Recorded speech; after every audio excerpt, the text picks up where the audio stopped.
की ओर, इन्फीरियर मतलब नीचे की ओर। सुपीरियर और इन्फीरियर वेना कावा से जो डीऑक्सीजनेटेड ब्लड है वो हमारे राइट एट्रियम में इंटर कर रहा है, और जब यहाँ पे प्रेशर बढ़ रहा है तो वो ये जो ट्राइकस्पॉइड वाल्व है इस पे लोड आता है और ये वाल्व खुल जाता है। उसके बाद जो ब्लड रहता है वो हमारे राइट वेंट्रिकल में चला जाता है। समझ में आया? जो एक बार और एक्सप्लेन कर रही हूँ, जो सुपीरियर और इन्फीरियर वेना कावा रहती है वो डीऑक्सीजनेटेड ब्लड को राइट एट्रियम तक लाती है। अब राइट एट्रियम में क्या होता है, जब ब्लड का प्रेशर बढ़ जाता है या ब्लड बहुत ज़्यादा इकट्ठा हो जाता है तो जो ट्राइकस्पाइड वाल्व रहता है हमारे हार्ट में वो ओपन हो जाता है, और उसके ओपन होने के बाद जो ब्लड है वो हमारे राइट वेंट्रिकल में चला जाता है। ओके,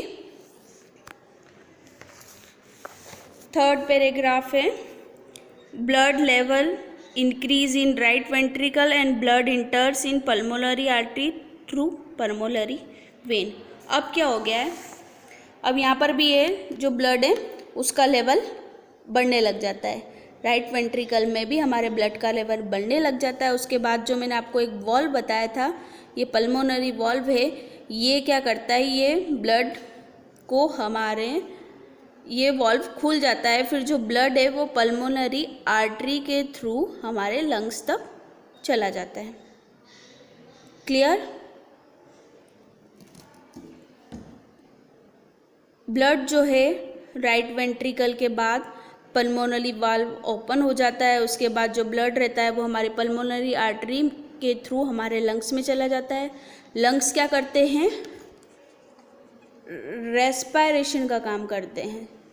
ठीक है, तो वो जो हमारा डीऑक्सीजनेटेड ब्लड रहता है उसको ऑक्सीजनेटेड ब्लड में कन्वर्ट करते हैं, और फिर वहाँ से ये जो वेन दिख रही है पल्मोनरी वेन, ये हमारे ब्लड को लेफ्ट आर्टरियम में पहुंचा देती हैं। क्लियर? यहाँ तक हमारा ब्लड डीऑक्सीजनेटेड था, फिर लंग से होने के बाद हमारा ब्लड ऑक्सीजनेटेड हो चुका है। ओके, और यहाँ तक पल्मोनरी आर्टरी के थ्रू आया था और पल्मोनरी वेन कैरी करके लेफ्ट एट्रियम में ले जा रही है। फिर वहाँ पर क्या होता है, जब यहाँ पर भी ब्लड का प्रेशर बढ़ जाता है तो ये बाइकस्पाइड वाल्व ओपन हो जाता है। उसके बाद जो हमारा ब्लड है वो लेफ्ट वेंट्रिकल में आ जाता है। अब लेफ्ट वेंट्रिकल में क्या होता है, लेफ्ट वेंट्रिकल में भी जब ब्लड लेवल बढ़ जाता है तो ऑर्टिक वाल्व ओपन हो जाता है, और ये ऑर्टिक वाल्व है इसके थ्रू हमारा ऑक्सीजनेटेड ब्लड ऑर्टा तक पहुंच जाता है।